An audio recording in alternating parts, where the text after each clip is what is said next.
Throw AI in the trash. Gotcha. Seriously, it's no good if you don't mix it with great leadership. We should all, especially CEOs, be paying close attention to AI because it can help you to improve your productivity, increase efficiency, and help your team to make better decisions. But please don't confuse AI with being your greatest competitive advantage. These are 3 things it won't do for your business. Number 1, it won't execute. AI can help you to develop a strategy, but it won't help you and your team to execute with consistency.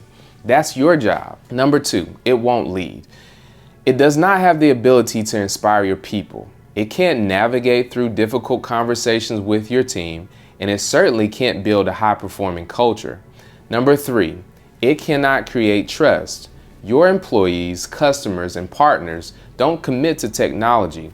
They commit to leaders that they trust. So yes, embrace technology, embrace AI, invest in it, learn how to leverage it. But remember this, your competitors can purchase the same technology as you, but they can't buy high-performing leaders. Develop your leaders and watch your organization soar.